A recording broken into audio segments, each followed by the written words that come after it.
என்னன்னே தெரியலங்க, இந்த வெயிலுக்கு நிறைய பேருக்கு இந்த மாதிரி கனகனன்னு கோல்டு வந்துருச்சு, ஃபீவர் வந்துருச்சு. ஸோ அந்த மாதிரி இருக்கிறவங்களுக்கு எதமா சாப்பிட்றதுக்கு இந்த சுண்டல் சூப் குழம்பு கொடுங்க.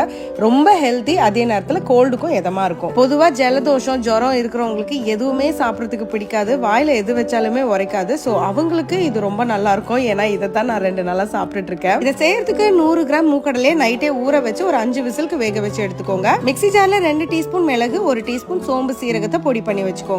இப்ப கடாயில 1 கரண்டி எண்ணெய், 1/2 டீஸ்பூன் கடுகு, சீரகம், வெந்தயம், கொஞ்சமா சோம்பு, 2 துண்டு பட்டை இதை தாளிச்சிட்டு 2 வெங்காயம் கருவேப்பிலையை இந்த மாதிரி வதக்கிக்கோங்க. அடுத்து 2 பச்சை மிளகாய், 2 தக்காளி சேர்த்து நல்லா வதக்கிக்கோங்க. இதுக்கு 2 டீஸ்பூன் குழம்பு தூள் இல்ல சாம்பார் தூள் எது வேணாலும் நீங்க எடுத்துக்கலாம். அதோட 1 டீஸ்பூன் உப்பு சேர்த்து நல்லா வதக்கிட்டு இதுல நம்ம வேக வச்சிருக்கிற கடலையை உள்ள சேர்த்துடலாம். இது கூடவே நம்ம அரைச்சு வச்சோம் இல்லையா மிளகு, சீரகம், சோம்பு, அதையும் சேர்த்து நல்லா கலந்துட்டு 3 கப்புக்கு தண்ணி ஊத்திக்கோங்க. இந்த குழம்பு தண்ணியா இருந்தாதான் ரொம்ப நல்லா இருக்கும். அண்ட் குழம்பு இந்த மாதிரி கொதிச்சதுக்கு அப்புறம் இடிச்ச ஒரு 6-7 பல் பூண்டு நீங்க நிச்சயமா சேர்த்துக்கணும். அதுதான் உங்களுக்கு ஃபிளேவர் என்ஹான்ஸ் பண்ணும். அதோட தூளா கட் பண்ண கொத்தமல்லி சேர்த்துட்டு இறக்குனீங்கன்னா அருமையான சுண்டல் சூப் குழம்பு ரெடி.